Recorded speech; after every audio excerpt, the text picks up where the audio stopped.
TNPSC போட்டித் தேர்வு மாணவர்கள் அனைவருக்கும் மனமார்ந்த வாழ்த்துக்களும் பாராட்டுகளும். நாம் இந்த வீடியோவில் இந்தியன் பாலிட்டி பகுதியில் உள்ள, அதாவது இந்திய அரசியலமைப்பு பகுதியில் முக்கியத்துவமான ஒரு தலைப்பாக உள்ள பொதுநல வழக்கு என்பதை பற்றிய விவரங்களை இப்போது பார்க்கலாம் நண்பர்களே. அதாவது இந்திய அரசியலமைப்பு பகுதியில் பொதுநல வழக்கு என்பது ஒரு முக்கியத்துவம் வாய்ந்த தலைப்பாக இருக்கிறது. அதை பற்றிய இப்போது பார்க்கலாம்.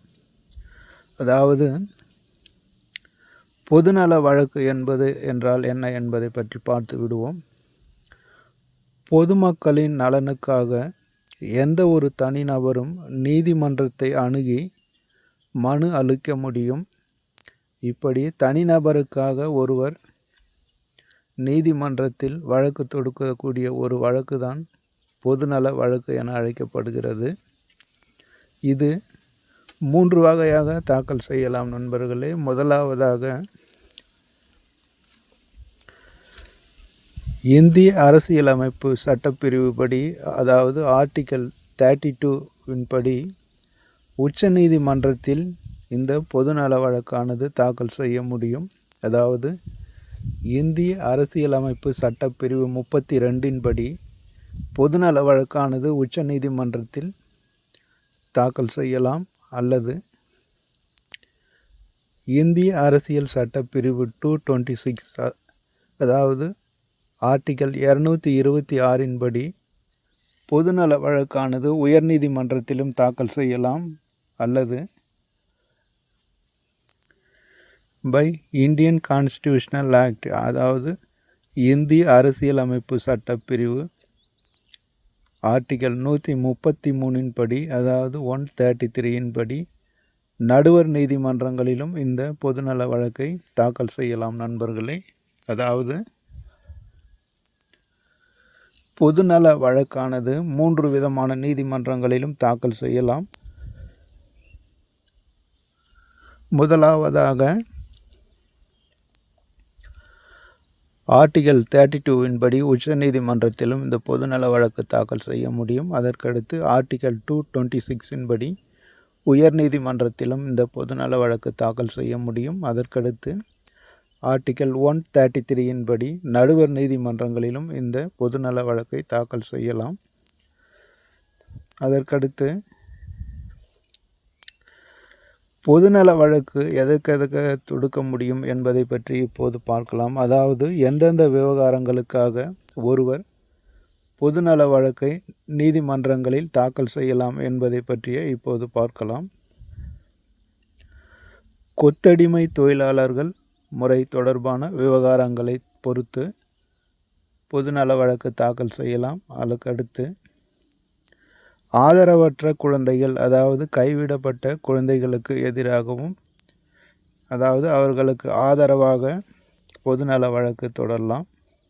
அதற்கடுத்து வேலை செய்பவர்களுக்கு சரியான கூலி விகிதத்தை வழங்காமல், அதாவது குறைந்தபட்ச கூலி வழங்கக்கூடிய ஒரு வழக்காகவும் இதை தாக்கல் செய்யலாம். அதற்கடுத்து சிறைச்சாலைகளில் நிகழும் மரணங்கள், வன்கொடுமை தொடர்பான புகார்கள், விரைவான நீதி அடிப்படை உரிமை என்பதால் துரித விசாரணை கோருதல் போன்றவற்றிற்காகவும் பொதுநல வழக்கு தாக்கல் செய்யலாம். அதற்கடுத்து வழக்கு பதிவு செய்ய மறுக்கும் காவல்துறை அதிகாரிக்கு எதிராகவும் இந்த பொதுநல வழக்கு மனு தாக்கல் செய்ய முடியும் நண்பர்களே. அதாவது காவல்துறையில் ஏதேனும் புகார் கொடுக்க செல்லும்போது அவர்கள் அந்த புகாரை வாங்குவதற்கு மறுத்தாலோ அல்லது வேறு ஏதேனும் வன்முறையில் ஈடுபட்டாலோ அவர்களுக்கு எதிராகவும் இந்த பொதுநல வழக்கானது தொடர முடியும். அதற்கடுத்து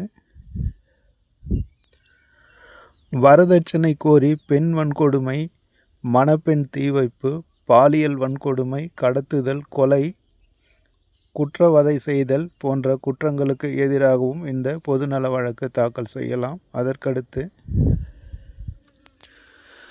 எஸ்சி எஸ்டி மீதான வன்கொடுமை புகார்களின் மீதும் இந்த பொதுநல வழக்கு தாக்கல் செய்யலாம். அதற்கடுத்து சுற்றுச்சூழல் மாசுபாடு தொடர்புடைய புகார்கள் என வகைப்படுத்தப்பட்டு அவற்றையும் பொதுநல வழக்காக தாக்கல் செய்யலாம். அதற்கடுத்து ஆர்டிக்கல் 32 படி உச்சநீதிமன்றத்தில் தாக்கல் செய்யப்படுகிற பொதுநல வழக்குகள் அது உச்சநீதிமன்றமானது விசாரணைக்கு எடுத்துக்கொள்ளுகிறது. அதற்கடுத்து மாநில அரசுகள், மத்திய அரசு, மாநகராட்சி ஆகியவற்றுக்கு எதிராக பொதுநல வழக்கு தொடர முடியும். ஆனால் தனிநபருக்கு எதிராக எந்த ஒரு நீதிமன்றத்திலும் பொதுநல வழக்கு தொடர முடியாது. அதாவது மத்திய அரசாங்கம், மாநில அரசாங்கம், மாநகராட்சிகள் ஆகியவற்றுக்கு எதிராகவும் ஒரு பொதுநல வழக்கு தொடர முடியும். எந்த சூழ்நிலையிலும் ஒரு தனிப்பட்ட நபருக்கு எதிராக எந்த ஒரு நீதிமன்றத்திலும் பொதுநல வழக்கு தொடர முடியாது.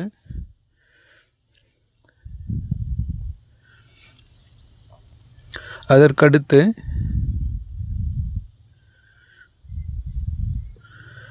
இந்த பொதுநல வழக்கு என்பவை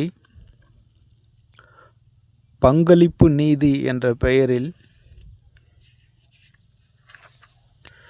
செயல்முறையின் ஒரு பகுதியாக கருதப்படுகிறது. அதாவது சிவில் கேஸாக இவை நீதிமன்றங்களில் தாராளமாக ஏற்றுக்கொள்ளப்படுகிறது. அதாவது பொதுநல வழக்கானது சிவில் கேஸ் என்று சொல்லக்கூடிய உரிமையியல் வழக்காக நீதிமன்றங்களில் எந்த ஒரு தனிநபர் தாக்கல் செய்யப்பட்டாலும், அதாவது எந்த ஒரு தனிநபராலும் இந்த பொதுநல வழக்கானது நீதிமன்றங்களில் தாக்கல் செய்யப்படும் போது அவை நீதிமன்றங்களால் சட்டப்படி தாராளமாக ஏற்றுக்கொள்ளப்படுகிறது.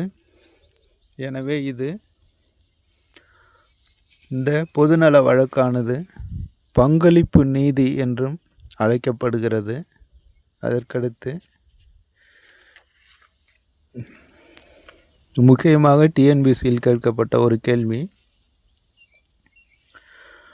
பரமானந்தா கட்டாரா எதிர் இந்திய அரசு. அதாவது பரமானந்தா கட்டாரா என்பவருக்கும் இந்திய அரசுக்கும் ஒரு வழக்கானது நடைபெற்றது. அதாவது பொதுநல வழக்கு.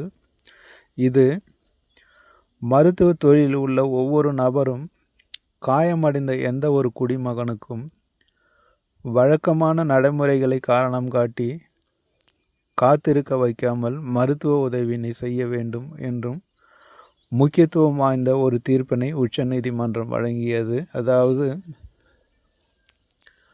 உங்களுக்கு புரியும்படி சொல்ல வேண்டுமானால், அவசர சிகிச்சைக்காக ஒருவர் மருத்துவமனையில் சேர்க்கப்படும் போது அவருக்கு இந்த படிவத்தை ஃபில் பண்ணுங்கள், இந்த ஜெராக்ஸை எடுத்து வாருங்கள், இவ்வளவு பணம் கட்டுங்கள் என்ற காரணத்தை காட்டி தாமதத்தை ஏற்படுத்தக்கூடாது. உடனடியாக அவருக்கு அந்த சிகிச்சை அளிக்கப்பட வேண்டும் என்பதுதான் இந்த பரமானந்தா கட்டாரா எதிர் இந்திய அரசுக்கு வழங்கப்பட்ட தீர்ப்பின் சாராம்சமாகும். அதாவது இது ஒரு பொதுநல வழக்காக தொடுக்கப்பட்டது. இன்னும் குறிப்பாக சொல்ல வேண்டுமானால், இந்த பரமானந்தா கட்டாரா என்ற வழக்கானது பொதுநல வழக்காக இந்திய அரசாங்கத்துக்கு எதிராக தொடுக்கப்பட்டது. அதாவது மருத்துவ பணியாளர்களுக்கு எதிராக தொடுக்கப்பட்ட ஒரு வழக்கு. அதனால்தான் நீதிமன்றமானது மருத்துவ தொழிலில் உள்ள ஒவ்வொரு நபரும் காயமடைந்த எந்த ஒரு குடிமகனுக்கும் வழக்கமான நடைமுறைகளை காரணம் காட்டி காத்திருக்க வைக்காமல் மருத்துவ உதவியினை செய்ய வேண்டும் என்ற ஒரு அதிரடியான தீர்ப்பை வழங்கியது. இதுதான் பரமானந்தா கட்டாரா என்ற வழக்காகும். நண்பர்களே, உங்களுக்கு இன்னும் புரியும்படி சொல்ல வேண்டுமானால், வசூல் ராஜா திரைப்படத்தில் வரக்கூடிய அந்த மருத்துவமனை காட்சி தான் உங்களுக்கு நினைவில் இருக்கும். அதாவது ஒரு மனநலம் பாதிக்கப்பட்டவரை கொண்டு வரும்போது இந்த ஃபார்ம் ஃபில் பண்ணுங்கள், அந்த வரிசையில் நில்லுங்கள், இந்த வரிசையில் நில்லுங்கள் என்று இழுத்தடிப்பார்கள். அந்த விதமான அலட்சியம் படுத்தக்கூடாது. உடனடியாக அவர்களுக்கு சிகிச்சை வழங்க வேண்டும் என்பதுதான் இந்த பரமானந்தா கட்டாரா என்ப வழக்கினுடைய சாராம்சமாகும். இது ஒரு பொதுநல வழக்காகும் நண்பர்களே. இது டிஎன்பிசியில் ஏற்கனவே கேட்டு இருக்கிறார்கள். இனிவரும் தேர்வுகளிலும் கண்டிப்பாக கேட்பார்கள். எனவே ஞாபகம் வைத்துக் கொள்ளுங்கள் நண்பர்களே. அடுத்தடுத்து இந்த பொதுநல வழக்கில் முக்கியமாக 3 விஷயங்களை கவனத்தில் கொள்ள வேண்டும். அதாவது ஆர்டிகல் 32 படி இந்த வழக்கானது உச்ச நீதிமன்றத்தில் தாக்கல் செய்யலாம் நண்பர்களே. அதாவது எந்த ஒரு தனிநபரும் பொதுநல வழக்காக சட்டப்பிரிவு, அதாவது இந்திய அரசியல் சட்டப்பிரிவு 32 படி உச்ச நீதிமன்றத்தில் பொதுநல வழக்கை தாக்கல் செய்ய முடியும். அதற்கடுத்து இந்திய அரசியல் சட்டப்பிரிவு ஆர்டிகல் 226 226 படி இந்த பொதுநல வழக்கை உயர்நீதிமன்றத்திலும் தாக்கல் செய்யலாம். அதற்கடுத்து Indian constitutional act by article 133, அதாவது இந்திய அரசியலமைப்பு சட்டப்பிரிவு 133 படி ஒருவர் பொதுநல வழக்கை நடுவர் நீதிமன்றங்களிலும் தாக்கல் செய்ய முடியும் நண்பர்களே. அதாவது சட்டப்பிரிவு 3 பிரிவின்படி மேற்குறிப்பிட்ட நீதிமன்றங்களில் இந்த பொதுநல வழக்கை தாக்கல் செய்ய முடியும். இதில் ஒரு முக்கியமான விஷயம் என்னவென்றால், எந்த ஒரு தனிநபருக்கு எதிராகவும் பொதுநல வழக்கை எந்த ஒரு நீதிமன்றத்திலும் தாக்கல் செய்ய முடியாது. ஏனென்றால் முன்விரோதம் காரணமாகவும், பகை காரணமாகவும் அல்லது வேறு ஏதேனும் காரணங்களுக்காக தனிப்பட்ட நபருக்கு எதிராக நீதிமன்றங்களில் பொதுநல வழக்கை தாக்கல் செய்ய முடியாது நண்பர்களே. பொதுநல வழக்கு என்பது ஒரு அமைப்புக்கு எதிராக அல்லது ஒரு அரசாங்கத்திற்கு எதிராக தாக்கல் செய்ய முடியும். உதாரணமாக மாநில அரசுக்கு எதிராகவும், மத்திய அரசுக்கு எதிராகவும் அல்லது மாநகராட்சிகள், நகராட்சிகள் ஆகியவற்றுக்கு எதிராகவும் இந்த பொதுநல வழக்கை மேற்சொன்ன சட்டத்தின்படி நீதிமன்றங்களில் தாக்கல் செய்யலாம் நண்பர்களே.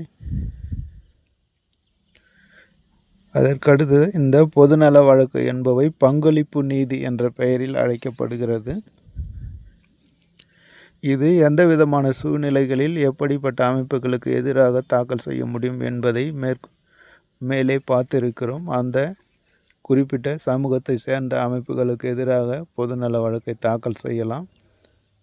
அதற்கடுத்து இந்த பொதுநல வழக்கானது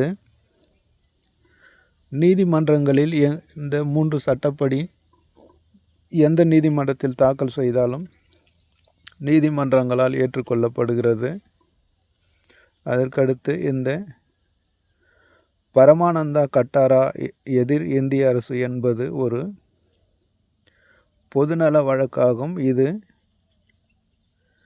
சிகிச்சைக்காக வரக்கூடியவர்களை உடனடியாக சிகிச்சை பிரிவில் அனுமதித்து சிகிச்சை அளிக்க வேண்டும். அவர்களை படிவத்தை நிரப்ப சொல்லியோ வேறு எந்த காரணத்தை காட்டியோ காலதாமதம் ஏற்படுத்தக்கூடாது என்பது இந்த வழக்கினுடைய முக்கிய சாராம்சமாகும் நண்பர்களே. இந்த பொதுநல வழக்கை பொறுத்தவரை Paramananda Katara versus Union of India என்ற வழக்கு எதனோடு தொடர்புடையது என்பது கேட்பார்கள். மருத்துவத்துறையோடு தொடர்புடையது. அதற்கடுத்து இந்த பொதுநல வழக்கானது ஆர்டிகல் 32 படி எந்த நீதிமன்றத்தில் தாக்கல் செய்யலாம் என்று கேட்பார்கள். உச்ச நீதிமன்றத்தில் தாக்கல் செய்யலாம். அதேபோல் ஆர்டிகல் 226 படி பொதுநல வழக்கு எந்த நீதிமன்றத்தில் தாக்கல் செய்ய முடியும் என்று கேட்பார்கள். அதன்படி உயர் நீதிமன்றத்தில் தாக்கல் செய்யலாம். அதற்கடுத்து ஒரு பொதுநல வழக்கானது நடுவர் நீதிமன்றங்களில் தாக்கல் செய்வதற்கான சட்டப்பிரிவு எது என்று கேட்பார்கள். அது ஆர்டிகல் 133, அதாவது 133 சட்டப்பிரிவின்படி ஒரு பொதுநல வழக்கானது நடுவர் நீதிமன்றங்களில் தாக்கல் செய்யலாம் நண்பர்களே. டிஎன்பிசி தேர்வை பொறுத்தவரை இவ்வளவுதான் இந்த தலைப்பில் முக்கியத்துவம் வாய்ந்தவை. இதிலிருந்து கண்டிப்பாக 1 அல்லது 2 கேள்விகள் கேட்பார்கள். மாணவர்கள் திரும்ப திரும்ப கேட்டு ஞாபகத்தில் வைத்து கொள்ளுங்கள் நண்பர்களே. நம்முடைய அகாடமியில் டிஎன்பிசி தேர்வுகளுக்கான ஜென்ரல் ஸ்டடீஸ் பகுதிக்கான முக்கியத்துவம் வாய்ந்த தலைப்பு வாரியாக வகுப்புகள் நடைபெற்று வருகிறது. அதனைத் தொடர்ந்து ஏப்ரல் 24ஆம் தேதி குரூப் 4 தேர்வான வர இருக்கிறது. அதனுடைய முக்கியத்துவம் கருதியும் பொதுத்தமிழ் பகுதியானது தொடங்கப்பட்டுள்ளது நண்பர்களே. அதாவது ஏப்ரல் 1ஆம் தேதி குரூப் 1 தேர்வுக்கான நோட்டிஃபிகேஷன் வர உள்ளதால் சில மாதங்களுக்கு முன்பாகவே நம்முடைய அகாடமியில் ஜென்ரல் ஸ்டடீஸ் பகுதியில் உள்ள முக்கியத்துவம் வாய்ந்த தலைப்பு வாரியாக பயிற்சி வகுப்புகள் நடைபெற்று வருகிறது. தற்போது பொதுத்தமிழ் பகுதிக்கான பயிற்சி வகுப்புகளும் நடைபெற்று வருகிறது நண்பர்களே. பார்க்காதவர்கள் பார்த்து பயனடையுங்கள். நம்முடைய அனைத்து வகுப்புகளும் யூடியூப் சேனலில் பதிவேற்றம் செய்யப்பட்டுள்ளது. பார்த்து பயன்பெறுங்கள் நண்பர்களே. உங்களுடைய நண்பர்களுக்கும் ஷேர் செய்யுங்கள், அவர்களும் பார்த்து பயனடையட்டும். அதற்கடுத்து முக்கியமாக நம்முடைய சேனலை சப்ஸ்கிரைப் செய்து கொள்ளுங்கள் நண்பர்களே. அப்போதுதான் நாங்கள் பதிவிடக்கூடிய வீடியோக்கள் அனைத்தும் உங்களை வந்து சேரும். உங்களுக்கு கண்டிப்பாக இது தேர்வுக்கு கை கொடுக்கும் நண்பர்களே. அடுத்து வரும் வீடியோவில் அடுத்து வரும் முக்கியமான தலைப்பை பற்றி பார்க்கலாம். நீங்கள் அனைவரும் போட்டித் தேர்வில் வெற்றி பெற்று அரசாங்க அதிகாரியாக வேண்டும் என்று மனமாற வாழ்த்துகிறேன் நண்பர்களே. நன்றி. அடுத்து மீண்டும் சந்திப்போம்.